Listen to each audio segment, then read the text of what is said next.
Donc, bonjour à tous, hello everybody, je suis Jérémy Bélanger, rédacteur en chef adjoint du Moniteur. Donc, bienvenue à ce nouvel atelier du festival Building Beyond intitulé Révolution dans la construction Builders 4.0 à vos marques. Nous sommes ensemble donc pour près d'une heure afin d'interroger l'influence des solutions numériques et des nouvelles technologies sur le secteur du BTP.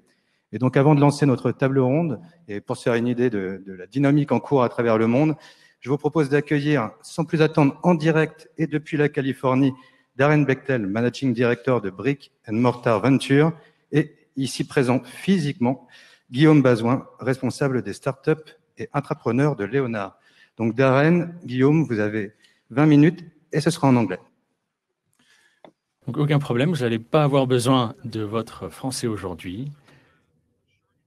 Alors j'aimerais commencer par une brève introduction, puis ensuite Darren sans doute va compléter. Je voulais simplement dire que Darren est fondateur et directeur général de Brick and Mortar Ventures. C'est le plus grand fonds exploratoire, fonds concentré sur les nouvelles technologies autour du bâtiment, de leur construction et de leur entretien. En d'autres termes, il s'agit du premier fonds dédié aux nouvelles technologies de la construction qui a été démarré en Californie. Depuis leur début, Darren a été l'un des investisseurs les plus actifs dans le BTP et dans la technologie liée à l'exploitation de bâtiments. Et pour vous donner un ordre d'idée des investissements, vous en connaissez peut-être. Il y a par exemple PlanGrid, BuildZoom, Building Connected et Rubex. Deux d'entre eux étaient, il me semble, des acquisitions chez vous. Et on aura le temps d'y revenir tout à l'heure. Darren et son équipe chez Brick and Mortar, depuis, ont investi dans plus de 25 startups visant à améliorer la productivité, la sécurité et l'impact environnemental de la construction et de l'entretien de l'infrastructure immobilière. Darren, je vais pouvoir vous laisser la possibilité de vous présenter vous-même et nous parler de Brick and Mortar avec vos propres mots. Formidable, merci beaucoup Guillaume et merci beaucoup à tous chez Léonard et chez Vinci. Je suis toujours impressionné par ces plateformes événementielles qui nous permettent de nous rencontrer à distance, moi ici à San Francisco, qui peut vous parler chez vous à Paris. Pas vraiment besoin de compléter l'introduction, Guillaume a fait un excellent travail. Nous avons donc ce titre de premier investisseur en immobilier, mais il n'y a peut-être pas là de quoi être fier. Certains investisseurs diraient qu'il y avait de bonnes raisons qu'il n'y avait pas tellement d'investisseurs dans ce domaine auparavant. Et être un investisseur actif dans ce domaine reste tout aussi truffé de dangers, mais nous espérons ne pas nous être trompés en investissant dans ce nouveau paysage des technologies de la construction à travers le fonds exploratoire. Plus tard, lors de la session questions-réponses, nous allons pouvoir creuser un peu les différences entre les fonds exploratoires d'entreprises et d'autres types de fonds. Mais lorsque nous avons lancé Brick and Mortar déjà en 2015, à l'époque, il n'y avait pas encore eu d'évaluation à 1 milliard d'un start-up dans le domaine. Et donc, le monde de l'investissement exploratoire de l'époque avait du mal à penser que c'était le moment d'investir, du moins en 2015, qu'un fonds sur 10 ans pourrait gagner de l'argent en quelque sorte dans ce domaine.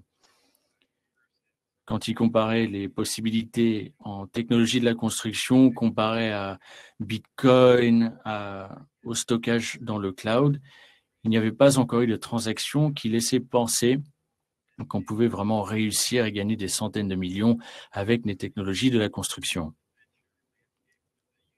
Cependant, nous sommes arrivés sur ce paysage avec un parcours particulier qui regroupait de l'expérience dans l'investissement, dans la technologie et dans la construction. Et donc, nous avons fait ce pari qui était que une nouvelle ère s'ouvrait et qu'on ne pouvait pas retourner en arrière.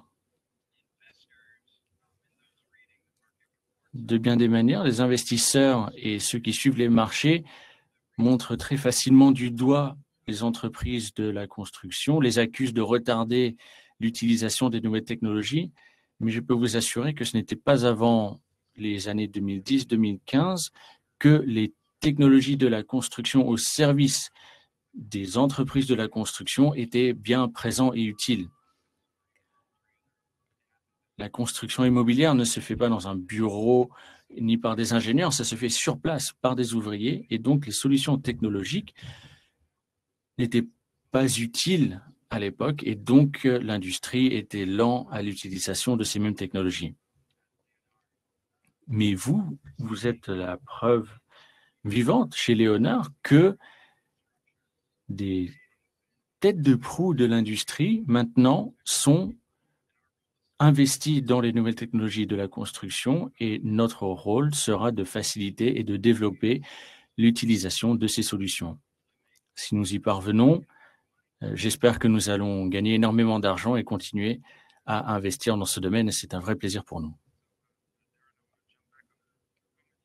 J'aimerais revenir sur un de vos commentaires qui était qu'il a fallu attendre le milieu des années 2010 pour que les choses avancent et que ce n'était pas vraiment de la faute des constructeurs, mais simplement que la technologie n'était pas encore mûre. Est-ce que vous pouvez revenir dessus et nous parler de la viabilité de la technologie et ce qui a permis ce saut quantique et donc l'arrivée des fonds d'investissement tels que vous? Un exemple qui illustre les défis qui sont parfois mal compris dans la construction serait qu'au début des années 2010, à la fin des années 2000, un entrepreneur arrivait sur un chantier complexe et disait « Je ne comprends pas pourquoi vous utilisez des solutions sur place. Voilà une solution basée dans le cloud, c'est formidable, vous devriez l'utiliser. » Et ensuite, le constructeur va expliquer qu'ils sont en train de construire le premier réseau 3G du pays. Comment utiliser une solution cloud dans ce cadre-là? Parfois, les entrepreneurs de la Silicon Valley ont cette chance de concevoir leurs idées avec un niveau infrastructurel déjà bien établi autour d'eux. Mais s'agissant de construction, on travaille dans des milieux qui sont très différents, qui sont très hétérogènes, parfois dans des environnements où on n'a pas accès à un réseau, ni même à l'électricité, si vous êtes là pour mettre le réseau en place. Et donc, il y a un besoin d'infrastructures éphémères. Et donc, le niveau infrastructurel évolue énormément au fur et à mesure de l'avancement du chantier. Et on perd le contrôle de l'accès sans fil, des choses auxquelles on a l'habitude quand on travaille dans un bureau. Il y a même des défis liés aux environnements métalliques. Vous êtes en train d'utiliser des solutions qui sont pris pour acquis par certains entrepreneurs qui ne sont pas sur place. Donc, il a fallu attendre la maturité des technologies de capteurs, des solutions réseau. Il a fallu attendre toutes ces technologies pour voir des vraies percées dans la construction. Et ensuite, il a fallu faire l'interface entre le chantier et le réseau, le bureau, les locaux, en utilisant de nouvelles technologies de la communication pour pouvoir valoriser l'expertise, les connaissances d'un expert à distance sans avoir besoin de faire prendre l'avion à son expert. Si on est constructeur au niveau mondial, ça nécessite énormément d'efforts. Et donc, avoir une connexion fiable, pouvoir communiquer les bonnes informations aux bonnes personnes au bon moment et avoir un accès dynamique aux mises à jour sont des conditions sine qua non de pouvoir envoyer des exosquelettes, des choses plus science-fiction, des nouvelles solutions technologiques. Merci beaucoup. Donc, dès le début de l'essor de ces solutions dans les années 2010, ce qui nous a tous frappés était la rapidité des évolutions. Aujourd'hui, nous voyons des chiffres qui ne sont certes pas comparables, mais qui commencent à se rapprocher de ce qu'on voit dans les fintechs. Donc, ma prochaine question pour vous, Darren, premièrement, à quoi attribuez-vous la vitesse de cette croissance? Et de la même manière, quels sont les facteurs verticaux qui, selon vous, vont devenir moteurs de la croissance et de l'investissement à l'avenir?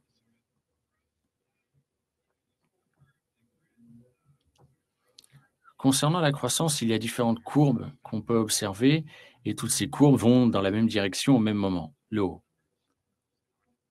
Premièrement, il y a le nombre de startups, le nombre d'entrepreneurs qui s'intéressent à ce domaine. Il y a eu une croissance exponentielle. Aux dernières informations, il y avait 4000 entrepreneurs dans le domaine. Alors, certes, ils ne sont pas tous constructeurs et parfois il y a des mauvaises idées, des mauvaises startups.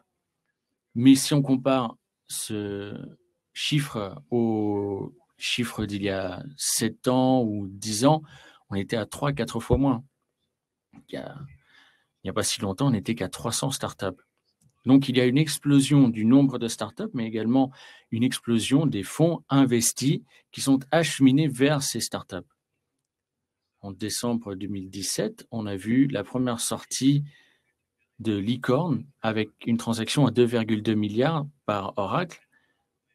Ensuite, d'autres transactions à 2 milliards. Et puis, Autodesk a acheté PlanGrid Connected pour les 1,2 milliards qu'on connaît. Donc, la question de l'œuf ou du poulet, est-ce que c'était les entrepreneurs qui ont attiré l'investisseur ou est-ce que ce sont les investisseurs qui ont fait venir les entrepreneurs et l'intérêt des plus grandes entreprises? En fait, il n'y a pas de vraie réponse à cette question. Il ne reste pas moins qu'il y a des entrepreneurs qui commencent à s'intéresser, des créateurs de technologies qui n'ont pas commencé avec la construction parce qu'ils pensaient que c'était un métier qui n'était pas du tout numérique et avançait lentement, qui commencent à s'intéresser aux montants qui sont désormais disponibles. Ils ont vu chez les constructeurs une appétence pour l'innovation, pour les nouvelles technologies. Voilà donc autant de signaux qu'attendaient les entrepreneurs et les investisseurs avant de s'investir corps et âme dans ces changements radicaux, ces sauts quantiques dans une entreprise, dans un milieu qui est très ancien. Quand on regarde toute la gamme et quand on regarde les différentes entreprises, les PME, les TPE, les entreprises familiales, l'aérospatiale, la défense, sur tout ce spectre de complexité, les besoins des projets peuvent évoluer. Il y a une ligne de séparation naturelle qui représente pour nous le seuil de la possibilité de l'investissement vertical. Avoir qu'un seul fournisseur de solutions technologiques, en somme. Mais au fur et à mesure que la complexité augmente, plus on va avoir de partenariats, plus il y a un besoin de collaboration entre parties tiers pour gérer la complexité d'un projet donné.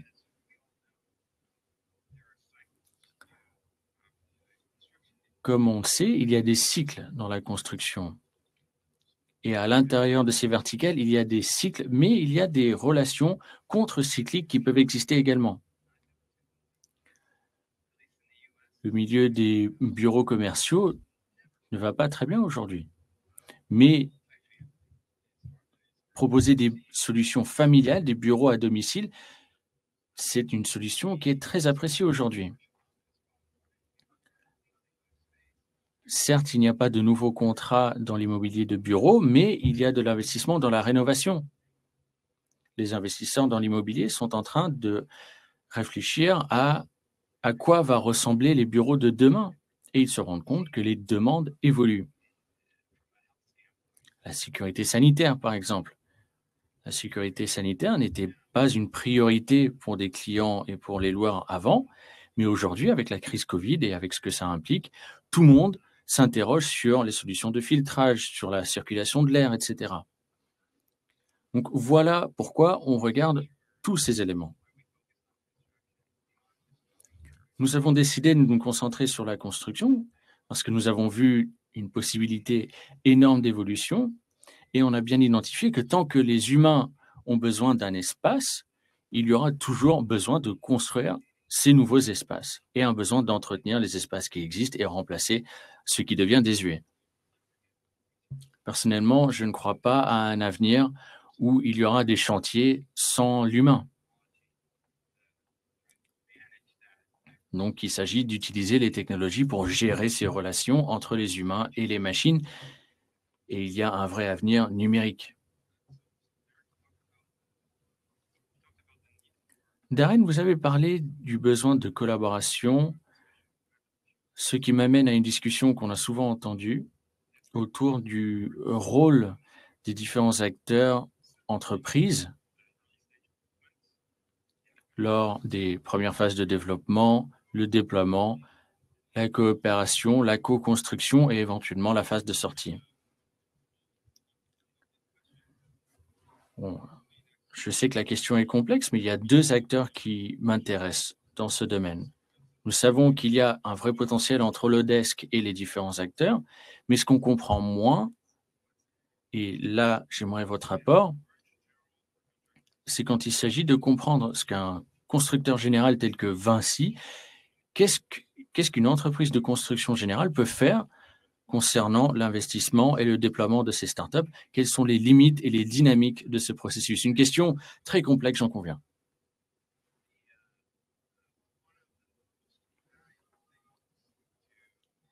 L'une des choses qui a le plus de valeur pour un entrepreneur, quand on réfléchit au jeune de 25 ans qui mange des ramen dans son appartement, qui a une idée qu'il essaie de développer, qui est très ambitieux, un jeune qui voudrait transformer la construction, ceux qui n'ont pas, c'est qu'ils n'ont pas 120 ans d'expérience dans la construction, tout simplement. Ils n'ont pas les 120 ans de parcours de Vinci depuis sa création en 1899, me semble-t-il.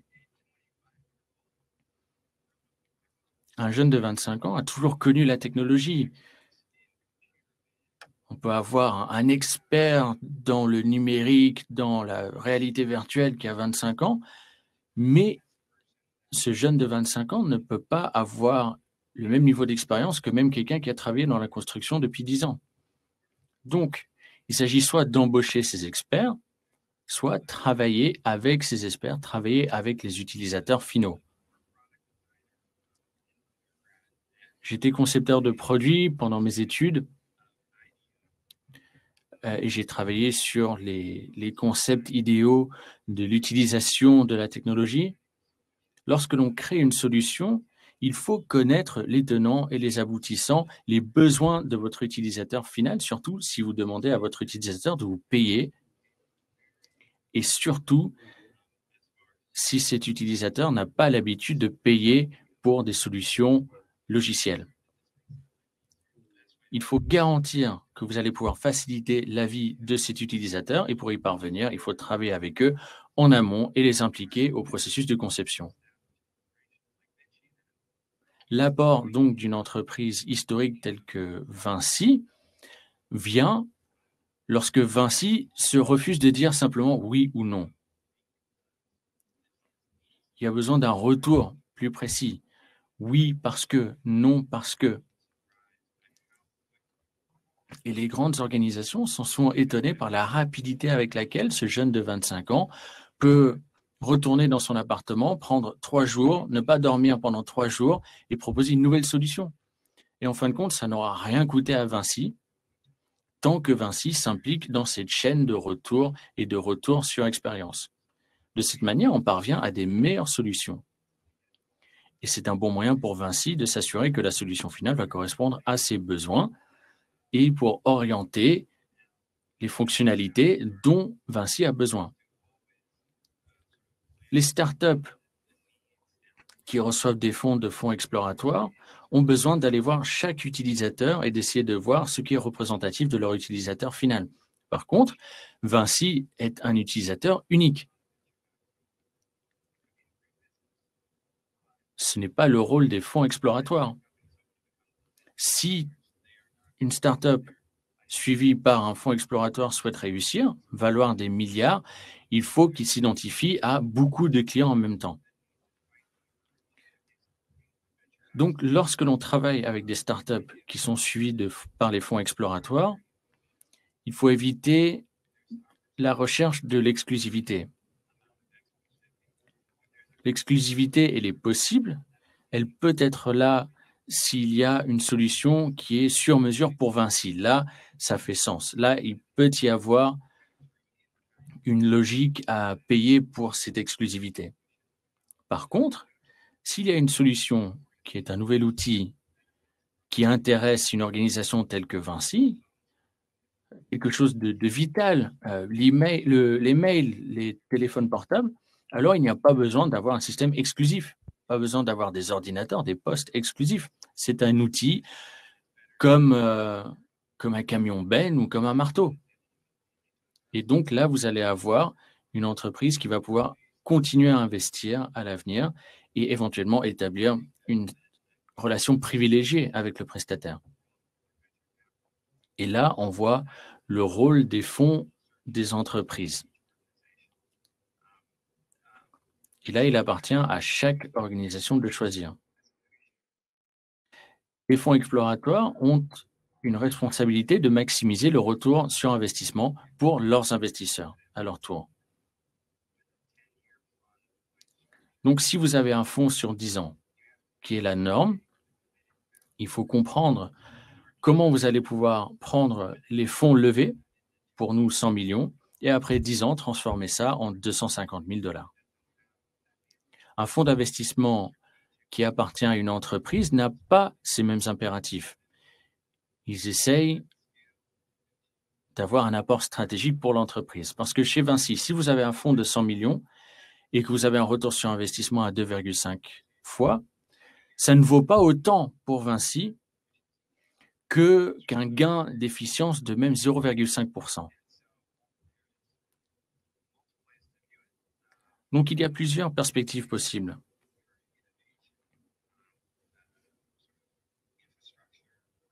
Si votre infrastructure d'innovateur, si vos équipes sont capables de générer de l'argent et d'autofinancer leur croissance, c'est une chose. Si jamais il y a des désaccords au cours de l'utilisation des fonds, si jamais on se pose la question de l'existence d'une startup qui arrive à s'autofinancer, on va avoir du mal à tuer cette startup. Elle va continuer à exister, mais il n'y a pas de solution miracle qui s'applique à tous. Et si vous êtes l'utilisateur final, comparé à un acheteur, alors la logique n'est pas la même. Il s'agit plutôt de la valeur stratégique d'être un utilisateur privilégié. Darren, on arrive à la fin du temps qui nous était imparti. J'avais une question pour vous, mais n'oubliez pas qu'on va avoir une autre session. Pour l'instant, j'aimerais vous remercier pour votre participation à distance, mais avec des apports bien réels. Et nous espérons vous revoir éventuellement en personne chez Léonard très bientôt. Thank you, Darren. Je pense qu'on peut l'applaudir. Thank you. Merci, Guillaume. Donc maintenant, on va continuer de tirer le fil en fait de ces effets des nouvelles technologies et du numérique avec notre grande table ronde dans laquelle on va accueillir Chloé Claire qui a réussi à s'extirper de l'enfer du RERA et pour ça on la félicite. Donc Chloé Claire, directrice de l'ingénierie de Vinci Construction, ainsi que Robin Rivaton, directeur d'investissement au sein de l'équipe Venture Capital de ID Invest, et Olivier Lupinois, Senior Global Business Development Executive chez Autodesk. Bonjour à tous, bienvenue. Donc, je vous propose qu'on pousse un petit peu plus loin les investigations et toutes les choses inspirantes que vient de nous dire Darren pour essayer de savoir justement si ces nouvelles technologies sont véritablement annonciatrices d'une révolution, d'une profonde accélération, ou bien si on va rester sur une logique d'évolution incrémentale et somme toute relativement lente. Donc, je vous propose de commencer. Je vous prends tout de suite au dépourvu. Vous venez d'arriver et je vais commencer avec vous, Chloé Claire. Donc voilà. L'idée, c'est de savoir justement ces nouveaux outils, qu'on parle de IA, IoT, Generative Design, VR, les plateformes, tout ce qu'on veut, puissent se déployer massivement et rapidement dans le secteur de la construction. C'est la question qu'on se pose et c'est donc la question que je vous pose. On enlève son masque pour parler avec le micro? Moi, ça m'est complètement égal. Okay.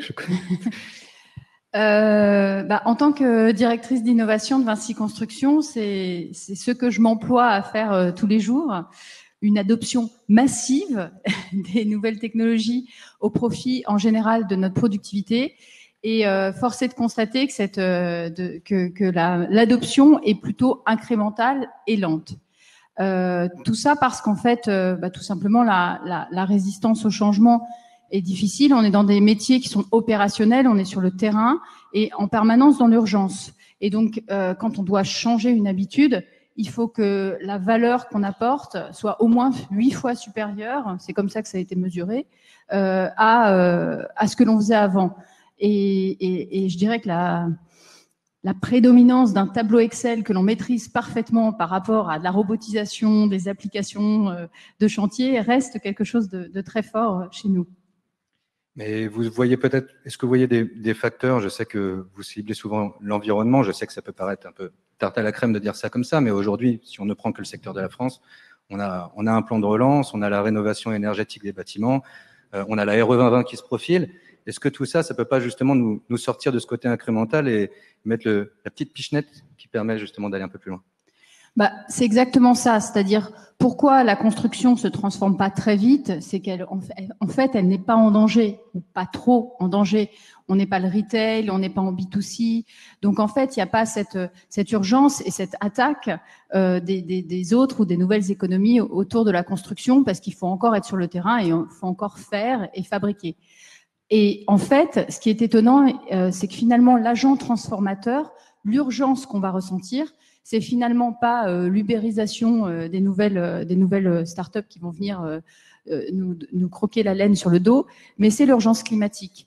Et là, on voit bien qu'en fait, l'entreprise a envie de se transformer. Quand je dis l'entreprise, c'est à la fois avec un grand E, c'est-à-dire avec sa stratégie, sa vision, mais à la fois avec un petit E, c'est-à-dire tous les membres de l'entreprise, parce qu'en fait, on parle souvent des jeunes, mais il n'y a pas que les jeunes qui ont envie d'être fiers de leur entreprise et qui ont envie d'avoir un impact positif par rapport à ce qu'ils font. Et jusqu'à maintenant, en construction, l'impact positif, c'était de voir ce que l'on construit. Et c'est en général la fierté des constructeurs. Et maintenant, il faut y ajouter le fait de donner du sens et de ne pas détruire. Et comme on est souvent accusé de bétonneur, etc., alors l'urgence climatique va permettre de transformer. Et finalement, le digital, lui, va permettre de passer à l'échelle. Mais j'aurai l'occasion d'en reparler. D'accord. Donc le digital, la clé.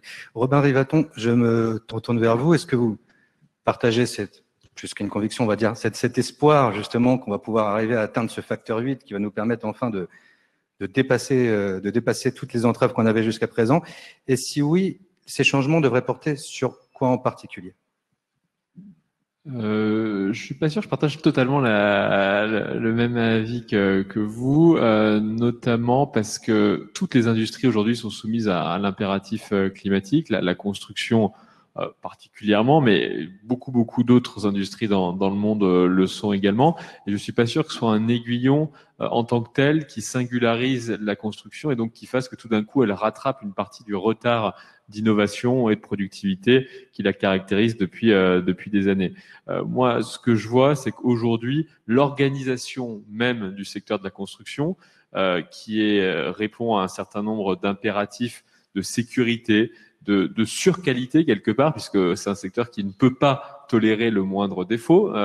Et donc, cette organisation-là, elle est relativement optimisée en réalité. On dit toujours qu'il y a peu de productivité. En tout cas, elle est totalement designée et optimisée depuis très longtemps, avec dans chaque pays ses spécificités, mais elle répond vraiment pour un coût qui malgré tout est resté relativement modeste. Elle réussit à avoir produit des bâtiments qui tiennent, qui résistent, qui sont solides. Et donc c'est très dur de faire évoluer ce schéma-là. Il y a des freins culturels qui sont immenses. Il y a des cycles de vente qui sont relativement longs. Il y a une transformation de la localisation de la valeur si on passe aujourd'hui sur des modèles industrialisés qui sera totalement différente, avec notamment la question d'un cash qui doit être déboursé en avance pour être payé ensuite, donc en inversant un petit peu des choses qui sont relativement complexes à accepter. Et moi, je pense que l'aiguillon principal, le changement climatique en sera je taquine un peu, mais l'aiguillon principal, ce sera le manque de ressources et de main-d'œuvre. C'est quelque chose qu'on a vu et observé dans certains pays où le manque de personnel, notamment de jeunes hommes peu qualifiés, parce qu'aujourd'hui c'est quand même, il faut dire les choses, aujourd'hui la principale au recrutement du secteur de la construction. Ce manque-là, il se traduit par une obligation, si on veut continuer de produire, d'utiliser des outils de productivité. Et on l'a vu dans les pays asiatiques, au Japon. On l'a vu en Californie récemment avec un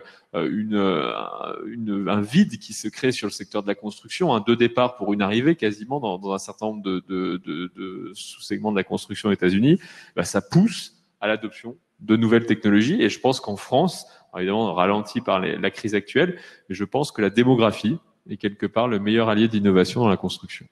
Donc, si je vous suis bien, pour vous, le principal driver, au final, ça va être l'automatisation, la mécanisation, tout ce qui concourt à lever les problématiques de pénurie de main-d'œuvre qu'on rencontre aujourd'hui. C'est celui que vous faites primer en tous les cas. Olivier Lépinois, maintenant, je vais me tourner vers vous, parce que là, on est un peu à la recherche, j'allais dire, de sources d'optimisation, d'amélioration, trouver plus de productivité, qui sait, plus de rentabilité. Mais est-ce que, justement, la transformation qu'on s'apprête à voir, au final, est-ce qu'elle ne va pas déboucher sur autre chose que de l'amélioration? Alors moi, je vais faire comme Chloé, je vais enlever mon masque quand je parle, si vous voulez bien. Je voudrais dire deux choses avant de commencer. Ce sont des sujets très complexes, donc je pense qu'il faut être très modeste dans ce qu'on va dire. Ça nous dépasse largement. Ah non, moi je veux des oracles aujourd'hui. Ah d'accord. Il faut qu'on parte alors. Donc, ça me fait penser à l'image que j'ai postée sur LinkedIn en répondant à ton post tout à l'heure. Cette boule de fil enroulé, là, c'est des sujets quand même très complexes. Deuxième chose, je suis très très heureux d'être ici. Je suis un ancien salarié de Vinci, donc je voudrais quand même profiter de l'occasion pour dire, bien sûr, que c'est un honneur d'être ici. Je suis vraiment très content. Alors, je suis d'accord avec Chloé. L'industrie n'est pas en danger. L'amélioration se fait de manière très incrémentale et assez lente. C'est ce que j'ai observé. Ceci dit, on voit un phénomène qui est multiple. Les entreprises cherchent à résoudre des problèmes ponctuels, la productivité, la sécurité. Donc, ils développent des solutions ponctuelles, digitales. En parallèle, un peu après, je pense que ces entreprises modernisent leurs processus. C'est un phénomène concomitant. Elles se mettent à moderniser leurs processus, les adapter au digital. Et puis, finalement, elles utilisent de plus en plus de plateformes et de solutions digitales, et ça les change de faire ça. En fait, elles apprennent en le faisant, au point où elles finissent par maintenant construire leur propre plateforme et leur propre logiciel. Et ça, c'est un phénomène assez nouveau qui se produit mondialement. Tous les leaders font ça maintenant. Donc moi, j'ai cette impression que les grands acteurs du BTP dans le monde prennent ces outils-là et développent des solutions pour eux-mêmes. Ils vont même s'en servir pour les vendre à l'extérieur. Et là, c'est cette notion de plateforme pour la croissance. C'est plus du tout la plateforme pour résoudre des problèmes de productivité interne, c'est le digital pour la croissance. Et donc, il y a cette montée en puissance de ces plateformes fabriquées par les grands acteurs. Il y aura plus tard sans doute une compétition entre ces acteurs, de ce qui me semble. Et sur quoi va déboucher cette compétition? On peut imaginer une agrégation de ces fameuses plateformes, puisque si chacun travaille dans son coin, au final, oui, quel est l'avenir que vous sous-entendez? C'est pour ça que je parlais de la complexité, de la pelote. C'est très difficile à dire parce que c'est très complexe. Les logiques de plateforme ne sont pas les logiques de business ordinaire. Il y a des effets de réseau, il y a des effets de technologie, d'infrastructure, comme disait Darren. Alors, tout va, à mon avis, se jouer très localement, en fait. Les compétitions entre plateformes seront peut-être très locales. Comme je dis en général, c'est rare que Lendlease, cette entreprise de BTP australienne, soit en compétition avec Royal BAM ou avec Vinci. Rarement, Acciona est en compétition avec Balfour Beatty. Rarement, Skanska est en compétition avec Bechtel. Non, ça c'est faux parce que ça se produit aux États-Unis. Mais c'est très rare ces compétitions. C'est un métier très local finalement. Et je pense que dans cette compétition entre plateformes, ça continuera à rester très local. Et ce qui est surprenant aussi, c'est que c'est une révolution invisible en fait.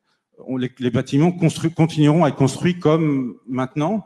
Ça ne va pas énormément changer à mon avis dans les 5-10 prochaines années. Je pense comme Darren qu'on ne verra pas des chantiers sans être humain dessus. Il n'y aura pas d'un coup des robots, des drones partout. Pas de human site. Donc ça continuera à ressembler à ce que c'est. Simplement, les mécanismes sous-jacents vont être totalement différents. Ça sera des mécanismes de plateforme et pas tout le temps. C'est-à-dire que les entreprises de BTP ne vont pas basculer dans le monde des plateformes du jour au lendemain. Peut-être même qu'elles le feront jamais totalement. Une partie de leur business restera un business de contracteur normal. Mais il y aura cette diversification des business models. Et on a vu avec la crise que ce sont ces entreprises-là qui résistent le mieux à des chamboulements comme le Covid et ces grands blocages planétaires. D'accord. Bah justement, je vais vous donner, parce que je vous voyais au pigné du chef, je vais vous donner l'occasion peut-être de rebondir à la fois sur les plateformes et peut-être de répondre en partie à la petite pique qui consistait à dire que l'environnement n'était pas le principal driver. Peut-être que vous avez des exemples justement pour accréditer votre conviction.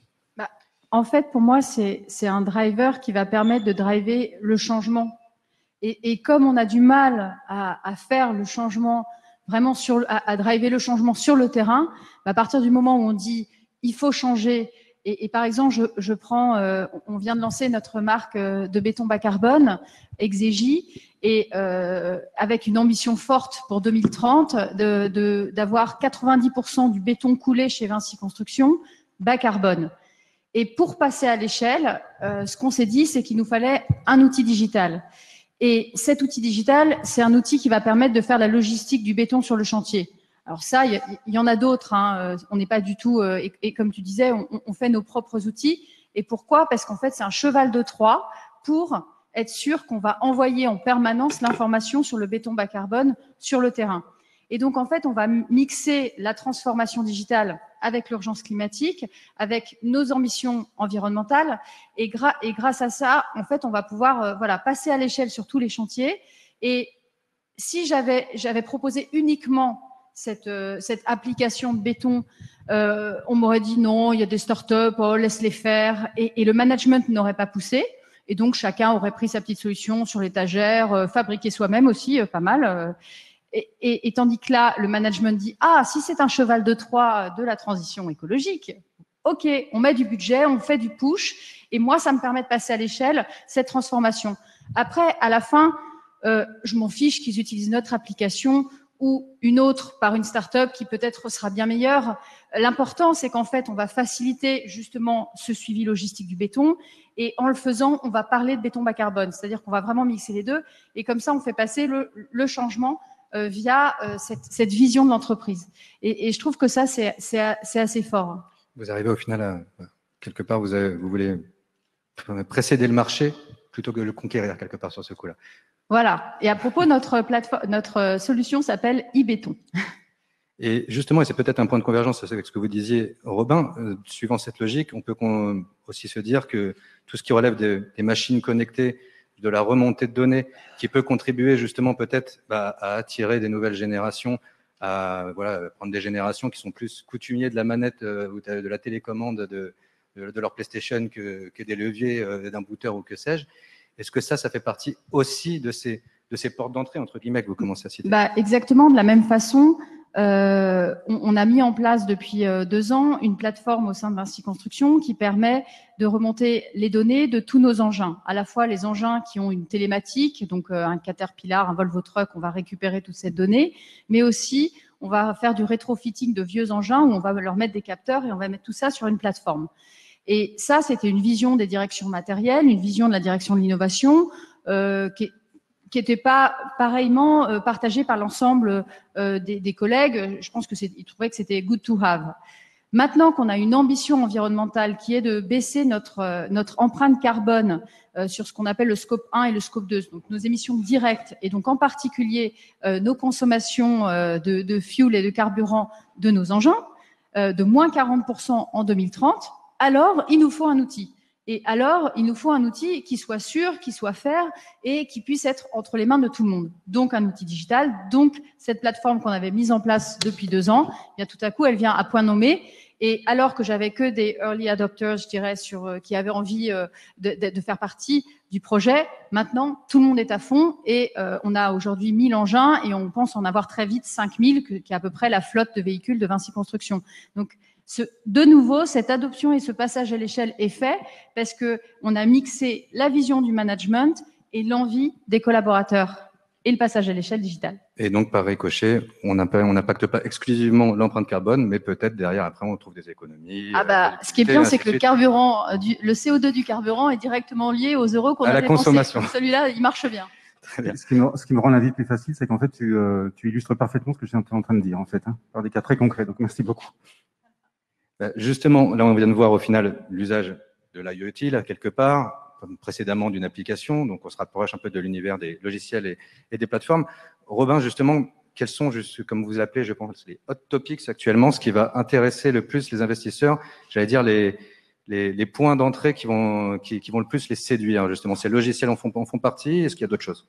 Oui, ça rejoint, en tout cas, ça reflète une partie du problème de l'innovation dans le secteur de la construction, c'est que les investisseurs, et je me mets évidemment dans le lot, vont être intéressés par des produits qui vont avoir une rentabilité quelque part rapide.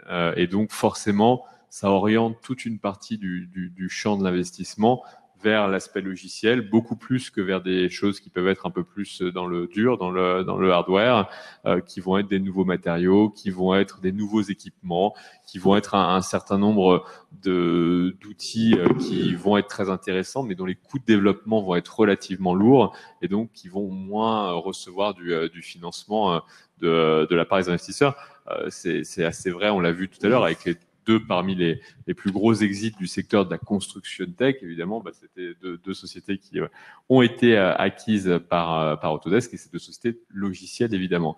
Aujourd'hui, ce qu'on voit beaucoup, en tout cas moi je reçois beaucoup de dossiers sur ce segment-là, c'est beaucoup d'entreprises qui utilisent les nouvelles techniques de vision. Il y a quand même eu des progrès dans la vision extraordinaire, que ce soit de la vision caméra plus de la vision LiDAR, avec un effondrement des prix du LiDAR qui va continuer. On attend aujourd'hui pour des LiDAR alors, qui vont pas nécessairement être utilisés pour ce segment-là de la construction, mais sur des LiDAR bas de gamme, on a $1000. On attend un effondrement encore du prix. Et donc, il y a beaucoup d'entreprises qui vont faire de la comparaison entre la maquette BIM et ce qu'on peut voir sur le chantier, mesurer sur le chantier. Alors, avec des techniques de captation plus farfelues que les unes les autres. Alors, il y a du drone mobile, il y a du drone volant, il y a du port de casque sur le casque des ouvriers. Enfin, on peut imaginer tout ce qu'on veut, mais c'est vrai que c'est quelque chose d'intéressant et d'important qui va permettre d'amener, en tout cas, il y a tout un champ qu'on voit sur la mesure de la non-qualité, la réduction des défauts, la réduction des erreurs au cours de la construction, notamment avant la pose des finitions. Donc, quand on est encore sur une partie, je dirais, grosses œuvres et réseaux, on voit beaucoup d'entreprises qui se rendent compte que c'est un endroit où il y a beaucoup de performances à récupérer, donc qui se lancent là-dessus. C'est en tout cas sur les hot topics des 6 derniers mois, ça fait partie des dossiers que je reçois le plus en ce domaine. Donc on est beaucoup plus sur le numérique que sur les matériaux, sur le software plus hardware, quoi, pour le faire simple. Ça doit vous inspirer, Olivier, je pense, les remarques qui viennent d'être faites justement par rapport à justement tout ce qui peut attirer les investisseurs, cette nouvelle logique de la mesure dans laquelle les plateformes ont un rôle à jouer. Oui, ça fait penser à la question de la productivité qui est toujours un peu ambiguë, je trouve. Je me souviens, quand on préparait cette table ronde, de discuter sur la question de la productivité. La productivité dans le BTP, elle est sans doute améliorée, mais elle n'est pas catastrophique. Enfin, c'est pas le problème majeur, il me semble. Elle n'a jamais été aussi bonne, la productivité dans le BTP. Tu te souviens de l'article Oui, mais je faisais référence à l'article de Jérôme. On est prêt à l'améliorer quand même. Oui. Je faisais référence à l'article de Jérôme Stuber il y a quelques années dans La Tribune qui parlait justement de cette question-là. À mon avis, il y a un autre sujet qui est comment les entreprises capturent la valeur de ce marché. C'est ça, en fait, c'est un problème de marge qu'il y a, c'est pas un problème de productivité. Donc, je dis pas qu'il faut pas travailler sur la productivité.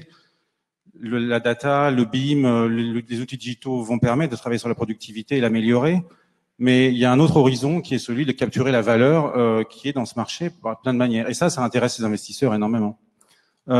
Pour rebondir sur ce que tu disais sur le développement durable et l'environnement, il y a peut-être un cas qu'on peut expliquer. C'est un cas un peu paradoxal parce que c'est l'entreprise en question a arrêté ce projet de plateforme. C'était Royal BAM, cette entreprise de BTP hollandaise, une entreprise très leader dans le domaine du digital. Ils avaient décidé il y a quelques années de monter une plateforme pour devenir le leader de l'économie circulaire.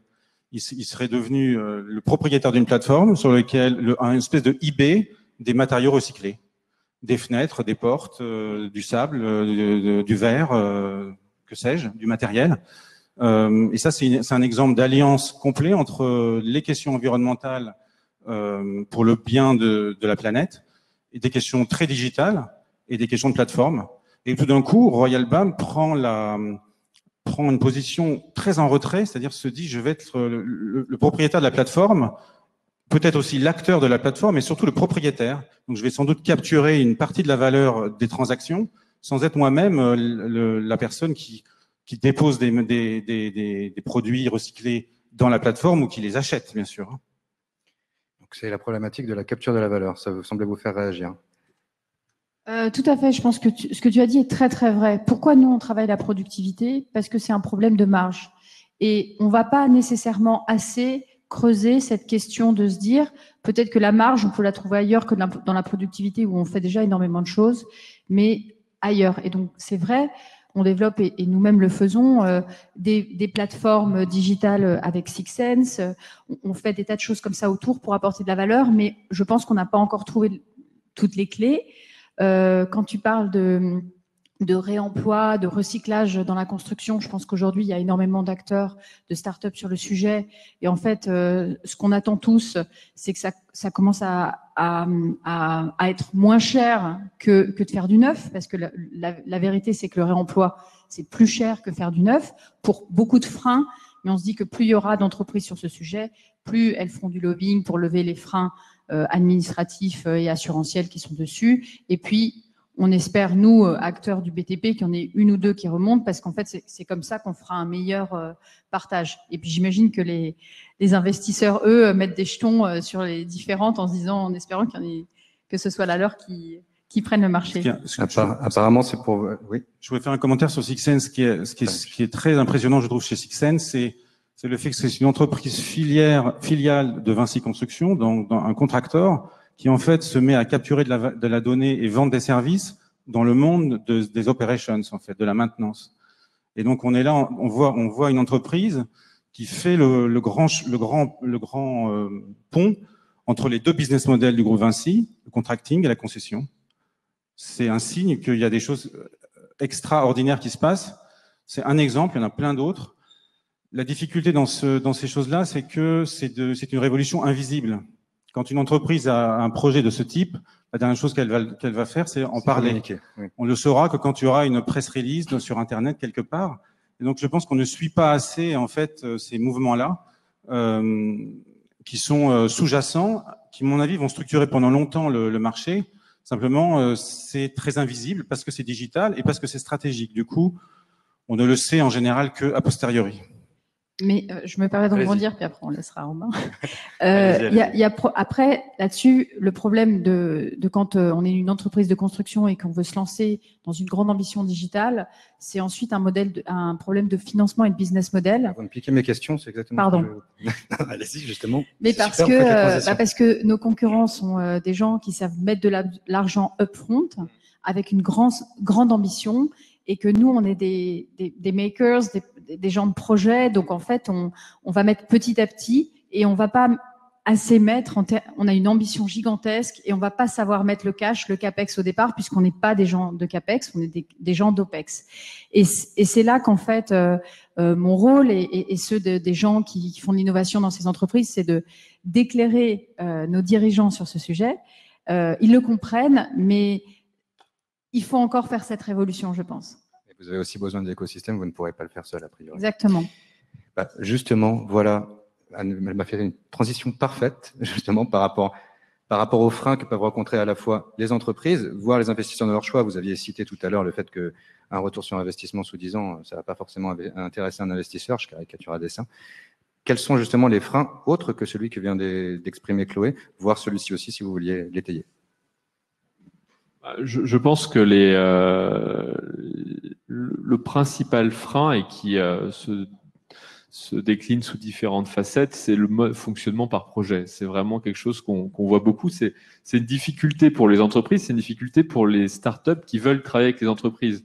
On voit beaucoup de startups qui sont sur les segments de fournisseurs, de logiciels, à des grands groupes de la construction, de grands ou de moins grands, à des promoteurs. Et le fonctionnement par projet, évidemment, est celui qu'on aime le moins en tant qu'investisseur, où on va chercher de la récurrence du revenu, donc de l'abonnement plutôt. Et on le voit, à chaque fois que des entreprises tentent de l'abonnement, elles se retrouvent bloquées. Et le cheminement est très simple, c'est qu'on commence par vendre par projet, on commence par faire un nombre conséquent de projets, et une fois que c'est devenu tellement important, il y a la direction des achats qui vous passe un coup de fil en vous disant « Bon, allez, viens dans le bureau, on va renégocier les 2 millions pour essayer d'aboutir à un contrat cadre qui va réduire un petit peu le montant et le volume annuel en échange d'une plus grande visibilité des revenus. » Mais c'est ce fonctionnement-là qui aujourd'hui rend compliqué plusieurs choses. après, encore une fois, je travaille pas dans le secteur de la construction en tant que tel, donc j'ai pas envie de dire des choses en n'ayant pas été à l'intérieur, mais de ce que je vois, c'est que ce fonctionnement par projet, effectivement, il pousse à favoriser des OPEX plutôt que des CAPEX, vous l'avez très bien dit. Ce fonctionnement par projet, il fait qu'il y a un middle management qui est très responsabilisé, qui a beaucoup de liberté, quelque part d'autonomie et de pouvoir, et que le remettre dans un mode de construction, notamment industrialisé, eh ben, ça bloque à certains égards, puisqu'on repasse dans des process, des choses qui laissent moins d'autonomie et moins de pouvoir. Ce fonctionnement par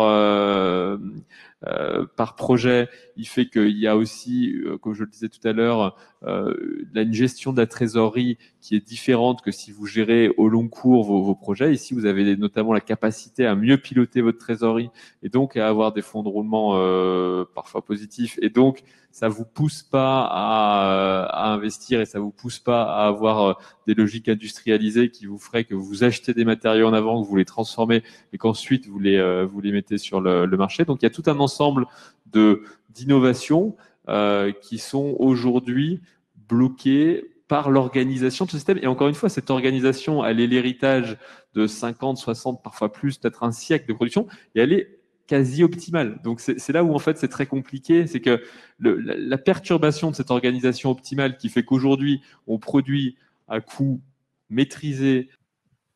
Les entreprises de BTP ont besoin sans doute d'être un peu plus agiles. Je dirais de marcher comme d'avoir une organisation matricielle, fonctionner comme des matrices. C'est pas encore tout à fait le cas. L'organisation est assez en râteau. Mais en même temps, on peut pas avoir le beurre et l'argent du beurre. C'est-à-dire que elles sont très agiles, ces entreprises, parce que le pouvoir est en bas.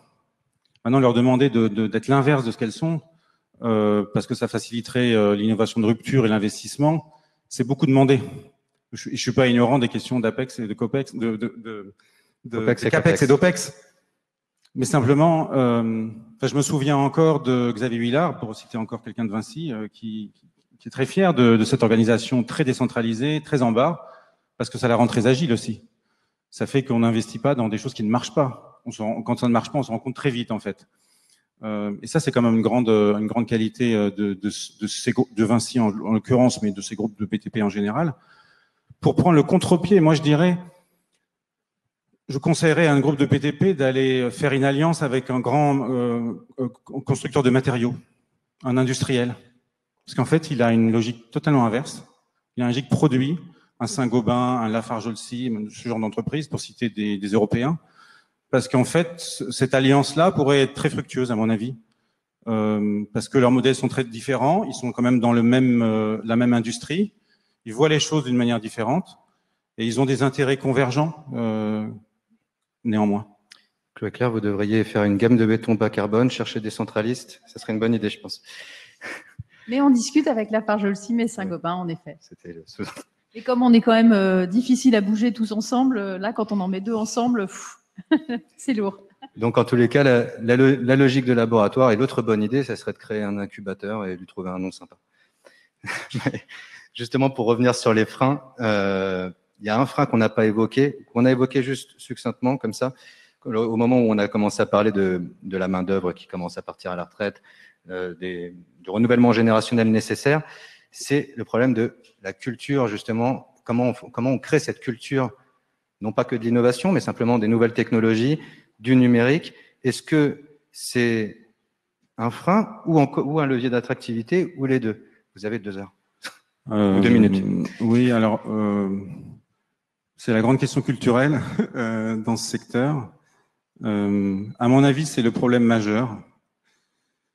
Et quand on écoute bien les acteurs, ils le disent en fait. Donc il faut les écouter tout simplement. C'est un travail notamment qu'on mène, nous, Autodesk, quand on est chez Encorde. Encorde, c'est une association, un réseau d'entreprises de construction européennes. Vinci en fait partie. On réfléchit justement à ces logiques-là. Je vous invite à regarder le site internet d'Encorde, le rapport de prospective qu'on a fait, qui parle des nouveaux business models, qui parle des plateformes et qui parle des questions culturelles. Donc c'est un fait majeur. Ce que je peux dire pour moi-même, c'est que moi j'ai décidé de créer ce programme chez Autodesk qui s'appelle Arc of Transformation, qui est justement une initiative vers ces grands acteurs pour travailler sur ces questions culturelles, pour essayer de les faire réfléchir à leur comportement, à leurs présupposés, à leurs prérequis, les mettre dans un état d'esprit un peu différent. On les écoute quand on fait ça, on espère qu'ils nous écoutent en retour. Et c'est un lieu d'interaction et on voit, on observe qu'ils sont demandeurs de ça parce qu'ils ont pleinement conscience qu'il y a la technologie, il y a le métier, il y a les usages, mais il y a aussi la culture. Et donc, toutes ces questions de mid-management, de top management, enfin, et c'est toujours différent selon les cas. Donc, on agit à notre échelle, modestement. C'est de la conduite du changement. Le mot conduite du changement est jamais très bon parce que dans le mot conduite du changement, il y a changement. Mais disons que c'est des tentatives modestes pour écouter ce qui se passe et essayer d'aider du mieux possible à ce changement culturel. Donc là, on est sur le changement des consciences. Est-ce qu'il y a des méthodes plus, désolé, je ne sais pas pour dire que c'est très théorique, mais peut-être plus objectives qui peuvent accélérer justement l'infusion? Parce que je pense qu'on ne peut pas se contenter d'être exclusivement simplement dans l'écoute, dans l'accompagnement. À un moment donné, il faut que ça avance. Bien, en fait, pour être très concret, nous, c'est vraiment comment est-ce qu'on met le digital entre les mains de nos compagnons et de nos chantiers. On n'a aucun problème à imaginer que nos conducteurs de travaux vont bientôt changer pour des outils plus efficaces, etc. Mais aussi, comment est-ce qu'on apporte l'agilité de l'information et de l'accès à l'information à nos chantiers sur le chantier. Et en fait, on s'est rendu compte que c'était beaucoup, non pas une question de software ou quelque chose comme ça, c'est du hardware. C'est en fait l'iPad sur un chantier, c'est hyper fragile. Alors après, on lui met une coque méga grosse, hyper protégée, et donc c'est plus du tout pratique. Et puis sur un chantier, on a des gants, donc de toute façon, c'est pas très facile les tablettes. Donc en fait, on se rend compte qu'on n'a pas finalement juste le hardware qui va bien pour que ce soit simple. Et la solution qu'on a trouvée aujourd'hui, c'est ce qu'on a appelé le totem digital. Donc, faut s'imaginer sur un chantier, vous avez en général une cabane, mais c'est une vraie cabane, hein, une cabane en bois fabriquée le premier jour du chantier avec des restes de bois, et dans lequel on met tous les plans en A0 et que tous les chefs de chantier et les équipes viennent regarder, mesurer, faire leur planification pour la journée. Eh bien, ça, on l'a transformé par une armoire avec un grand écran touchscreen qui fonctionne avec des gants et puis qui protège de la pluie, etc. Et ça, c'est une révolution parce que d'abord, ça donne une fierté très importante à nos équipes, que eux-mêmes, ils aient un outil à eux spécialement dédié au chantier, dont l'ergonomie est faite pour le chantier, et puis assez vite, ils voient les usages, etc. Après, à nous, dans le contenu, qui soit hyper simple, on travaille avec Microsoft pour avoir des mosaïques, on travaille avec tous nos éditeurs de logiciels pour que ce soit bien, on voudrait du BIM beaucoup plus touchscreen, voilà, on met des choses ergonomiques, et ça fonctionne très bien. Et donc, en fait, il y a aussi la question de l'outil, parce qu'on se rend compte que tout ce qui est digital hardware pour des conditions des conditions difficiles sont d'abord pour des industriels. Et nous, on travaille pas sous comme dans une usine, on travaille pas sous un toit. Même s'il serait peut-être bien, mais on le fait pas. Et donc, en fait, il y a tout ça à développer. Et là, pour le coup, il y a peu d'acteurs. Parce que justement, le retour sur investissement, et on a essayé d'emmener des petites entreprises avec nous, et on a pu emmener que des petites PME qui ont des croissances vraiment très fines, mais on peut pas emmener des acteurs innovants qui veulent être des startups, etc., avec des fortes croissances, parce que ça n'est pas le cas. Voilà. Juste un petit point, Robin, sur cette attractivité, avant d'aborder le dernier thème auquel vous avez déjà commencé à répondre, qui était celui de potentielle disruption ou de l'émergence de nouveaux acteurs. Juste peut-être une réaction sur cette logique de attractivité / frein, la culture, le changement culturel. Et vous avez quelque chose une expérience d'autres secteurs aussi qui pourrait enrichir le débat? Je pense qu'effectivement, c'est clé. Ça participe de ce premier aiguillon que j'évoquais tout à l'heure, c'est-à-dire le manque de ressources humaines. Donc la façon d'y répondre, c'est à la fois d'augmenter la productivité, on en a déjà parlé, c'est aussi d'augmenter l'attractivité en mettant en place des outils qui font que dans ces métiers, il n'y a pas un retard technologique qu'on peut par rapport à d'autres secteurs et qui pourrait être un frein à l'attractivité. Il y a beaucoup de gens qui aujourd'hui ont quand même une acculturation numérique par des usages quotidiens et donc avec un décalage par rapport au fait de se dire mais c'est pas possible d'avoir autant de fonctionnalités dans la vie quotidienne et de ne pas les retrouver dans mon environnement professionnel. Donc c'est certain que ces outils-là sont indispensables, mais je partage entièrement le constat qui est de dire voilà, aujourd'hui développer ces outils, c'est compliqué de trouver des financements pour ces entreprises-là, et le faire en interne, c'est très peu rentable au sens où en fait ces outils n'auront de la valeur que s'ils sont le coût de développement est partagé par tout le monde. Ils doivent devenir, je dirais, un must-have sur tous les chantiers, comme le casque est sur tous les chantiers. Donc c'est peut-être un peu basique, mais on doit avoir une mutualisation de ces outils. Et aujourd'hui, effectivement, on est dans des logiques qui sont encore très largement propriétaires, et ça les rend trop chers pour qu'ils soient déployés à pleine échelle auprès de tous les compagnons. Donc je pense qu'il y a beaucoup de travail. Après, ce qui me donne de l'espoir, c'est que le coût unitaire de ces outils, qui reposent quand même beaucoup sur de l'électronique, est quand même en train de s'effondrer. Je parlais tout à l'heure des caméras et des lidars.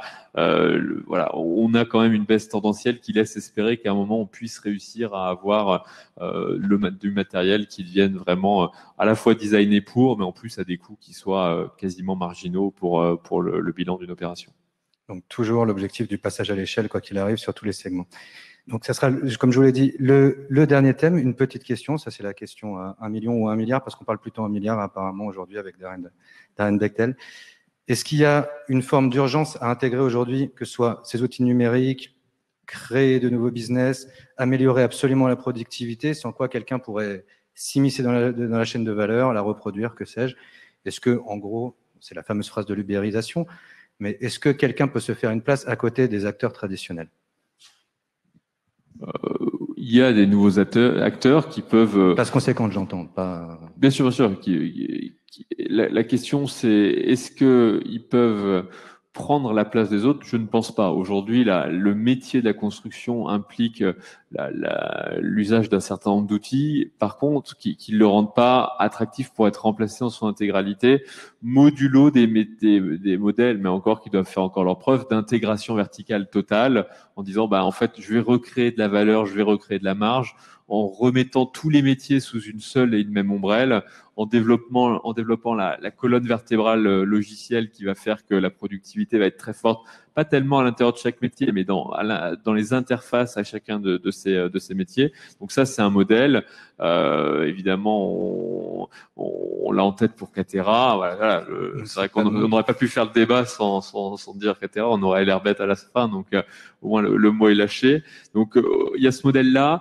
Mais moi, ce que je pense surtout, c'est qu'on peut avoir dans le secteur de la construction la même chose qu'on a eu dans la fintech, c'est-à-dire qu'il n'y a aucune fintech qui est venue remplacer une banque. Par contre, elles sont venues prendre le paiement. Elles sont venues prendre des petites briques qui sont des briques qui créent beaucoup de valeur, et en fait que le gros opérateur n'a pas d'autre choix que d'acheter auprès de la startup dans une sorte de dépendance à cette technologie. Et je pense qu'on peut peut-être avoir ça. Je pense que ce sera plus ça que une disruption avec quelqu'un qui tout d'un coup vous dit bah moi je vais vous livrer un immeuble. Ça c'est beau, c'est sympa à entendre. On voit des pitchs parfois un peu amusants là-dessus. Mais la réalité c'est que pour produire en quantité, en qualité, à un prix maîtrisé des bâtiments, encore une fois, on doit utiliser des techniques dites traditionnelles.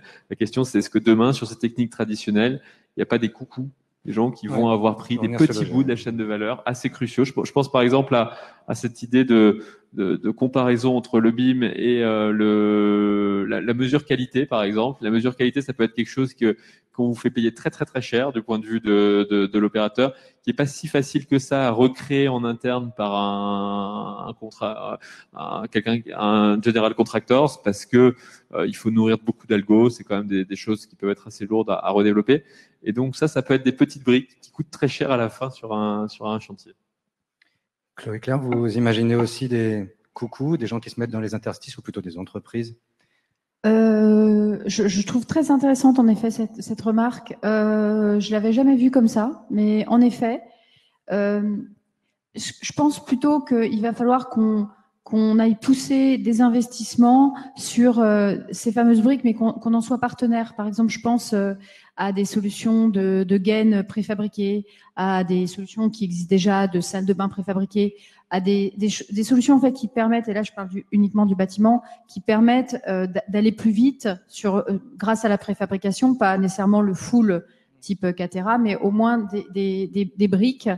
Mais je suis pas sûre qu'on perdra la valeur, parce qu'on sera ceux qui exprimeront le besoin. Et avant de cerner ce besoin, il va falloir le faire en partenariat.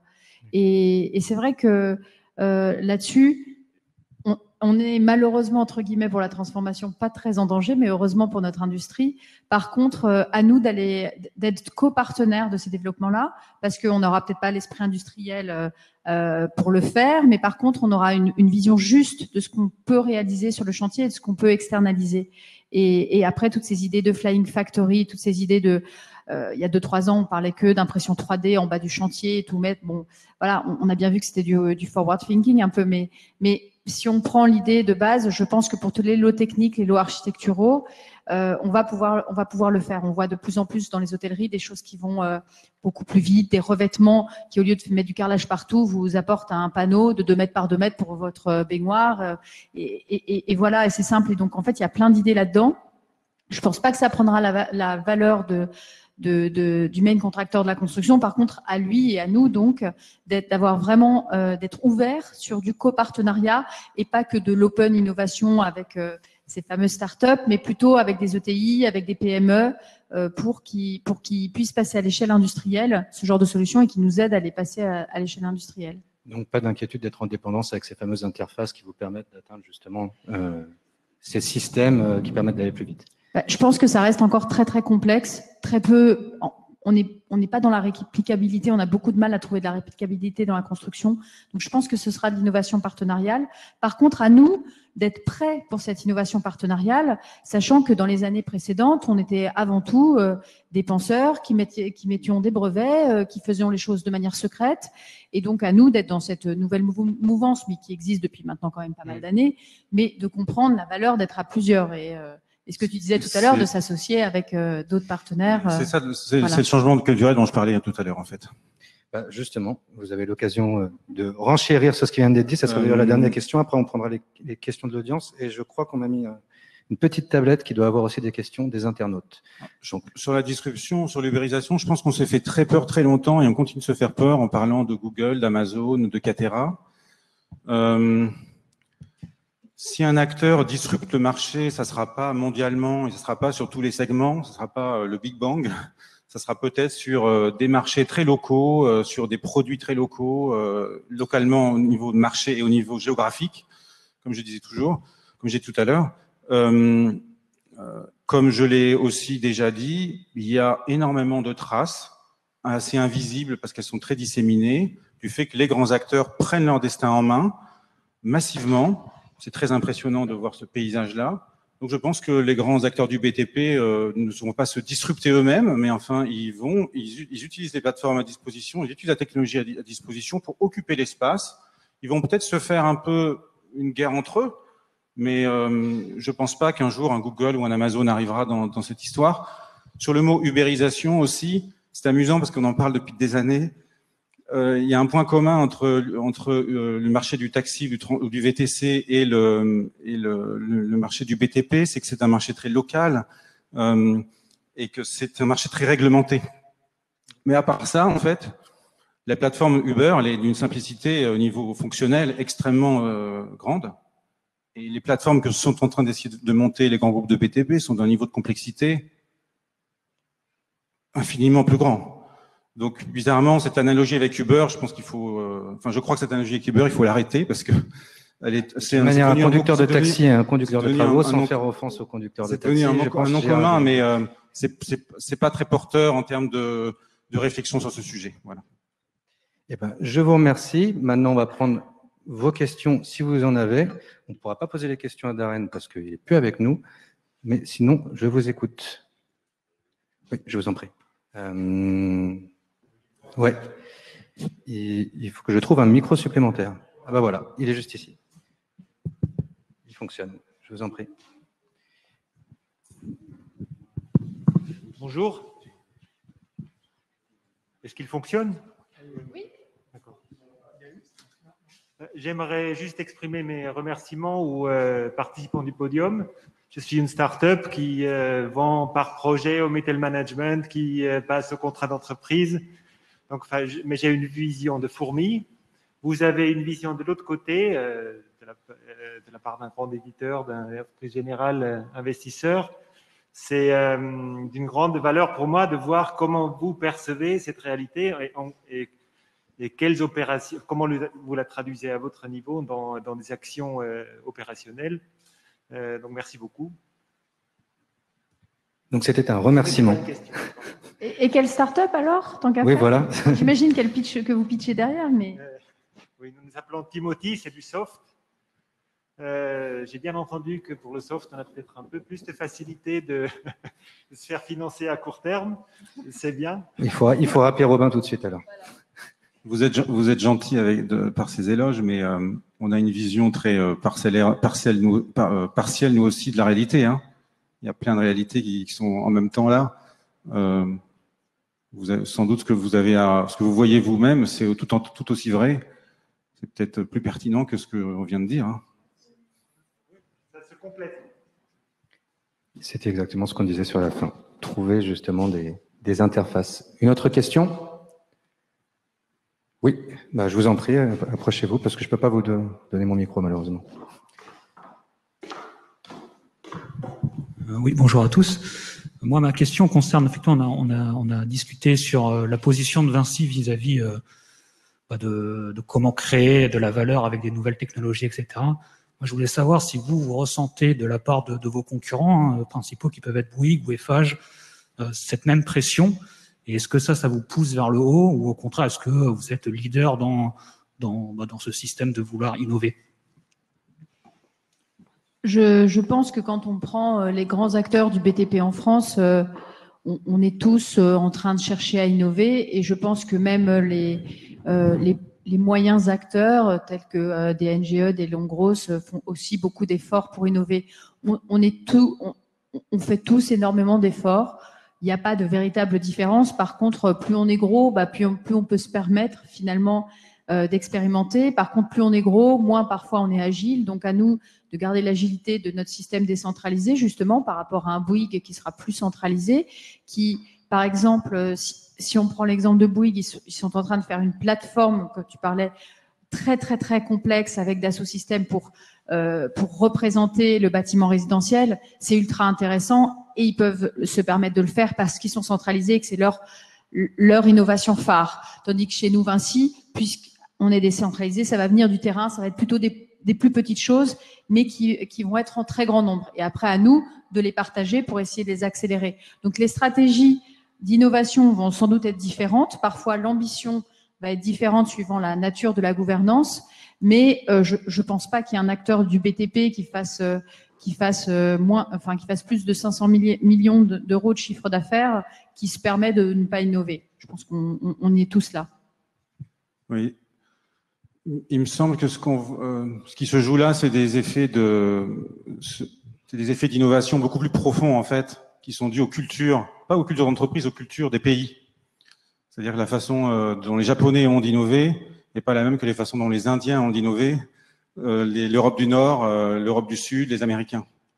Et ça, on l'observe exactement chez les acteurs du BTP dans le monde. Quand on leur parle de ces projets, quand on fait des choses avec eux, ou qu'on les écoute, ou qu'on fait des rendez-vous avec eux, on se rend compte de cette façon. Alors, c'est des généralités, mais j'imagine que vous voyez ce à quoi je fais référence. Les Américains sont très pragmatiques. Ils ont une vision assez court terme quand même aussi, parfois. C'est le défaut. Les gens des pays du Nord, je suis désolé de ces généralités, mais sont aussi très pragmatiques, sont très agiles. On va pas parler de l'Europe et de l'Europe du Sud. On va pas se parler de nous-mêmes, mais au Japon, il y a une culture que vous connaissez de captation d'innovation de l'extérieur pour l'importer en fait au Japon et en faire sa propre sauce. Et ces comportements-là, donc on les voit dans les entreprises de BTP et dans le monde. Ça, c'est fascinant. Je ne saurais pas dire qui est le plus rapide ou qui va y arriver. Il va y avoir beaucoup d'échecs, à mon avis. Donc, c'est surtout la capacité à observer ce qu'on fait et à corriger ce qu'on fait. C'est l'amélioration continue. C'est ça qui, à mon avis, va faire une grosse différence. Mais sur ce sujet-là, je pense que l'avis de Jérémy, notre modérateur, sera aussi assez intéressante parce que lui, il est en contact avec énormément d'acteurs et ce sera intéressant d'avoir votre éclairage. Vous essayez de renverser les rôles. Non, moi, ce que je pense, justement, c'est qu'il y a peu de différence entre les très grands acteurs, j'allais dire, dans l'implication. Par contre, dans la méthode, on en voit pas mal, dans le sens où c'est exactement, je rejoins ce que vous disiez, sur un groupe centralisé va tenter de matricer extrêmement vite, là où vous allez plutôt choisir le laboratoire faire grandir, puis intégrer, voire réfléchir si ce qu'on vient de découvrir peut vivre sa vie propre, et auquel cas il faut surtout pas le laisser tomber et considérer que c'était un petit jouet qu'on va laisser là. Je pense à quand on pense à un Six Sense, on voit bien que ça crée un nouveau modèle et qu'il faut a priori ne pas le lâcher. Et voilà. Donc en gros, moi c'est comme ça que, si on ne parle que des 3 majors que vous avez cités, c'est surtout comme ça que je les distingue. Sur la méthode plus que sur l'engagement, où je pense que on a beau être chez Vinci, je pense que sur l'engagement, tout le monde a bien compris l'enjeu. Une autre question? Oui. Bonsoir, Frédéric Young, 3D Shapers. On travaille sur l'impression 3D en béton bas carbone et en béton ultra bas carbone. Darren, en préambule, a parlé beaucoup, je trouvais, de soft, très peu de hardware. Et je souhaite avoir votre avis sur la robotisation. Quelle est sa place dans les années à venir, dans les 12 mois, 24 et dans les 10 années à venir? Comment est-ce que vous voyez cette évolution? Alors, dans les 12 mois, je ne suis pas hyper optimiste sur la rapidité à intégrer de la robotisation sur nos chantiers. Moi, je crois énormément à la cobotisation parce que le problème de l'acte de construire est que c'est peu répétitif. Donc, aujourd'hui, on imagine plus utiliser de la robotique de vision qui donc s'adapte à quelque chose. Mais quand il faut faire un geste à 2-3 mm près, on se dit qu'en fait, plutôt donner la force du cobo et l'outil dans un cobo à côté de l'humain qui, lui, va guider le geste, mais sans se fatiguer, c'est ça qui est l'avenir. Cependant, le fait de faire ça, vous payez le cobo et vous payez la personne. Donc, en fait, le ROI n'est pas direct et il fonctionne surtout si les tâches sont répétitives et si, en fait, la personne peut donc faire la tâche 2 à 3 fois plus rapidement. Et là, ça fonctionne. Ou alors, sur des grandes étendues où on a des très grandes tâches répétitives et là, on peut robotiser. Mais finalement, quand on fait du génie civil, on va pas réussir à faire cela. Quand on fait du petit bâtiment, on va pas non plus réussir à faire cela et ça va être uniquement sur des choses type des grandes fondations ou des grands terrassements. Voilà, des grandes choses à faire, des terrassements où on voit les mines, toutes les mines qui font maintenant avec des véhicules autonomes. Mais si maintenant je prends du terrassement et je me dis est-ce que je pourrais le faire avec des véhicules autonomes, c'est pas vraiment les chauffeurs qui me coûtent cher au final. Donc de les enlever, de la difficulté de les enlever, je vais pas vraiment réussir. Je préfère les garder parce que ce qui me coûte cher, c'est le carburant et c'est le capex de ces véhicules justement. Oui, je pense comme toi, Chloé. Je ne sais pas lire dans une boule de cristal ce qui va se passer dans les prochaines années. Je trouve, évidemment, c'est une question de business model et de coût du travail en fait. Voilà. Une fois qu'on a dit ça. C'est mieux en Australie, en UK, quoi. Vous le savez déjà, ça. Oui.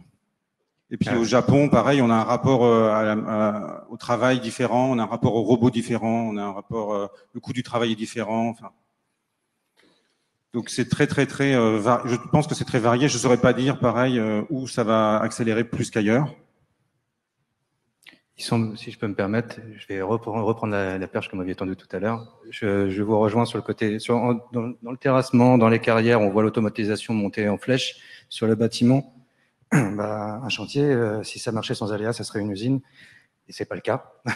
Donc, la cobotisation semble être quand même ce qui va le monter le plus rapidement possible. En tout cas, c'est ce que nous on voit depuis notre poste d'observation. On va devoir arrêter puisque là, on arrive au bout de la soirée. J'espère que ça vous a plu et que vous suivrez justement les prochains ateliers de Building Beyond. Merci encore.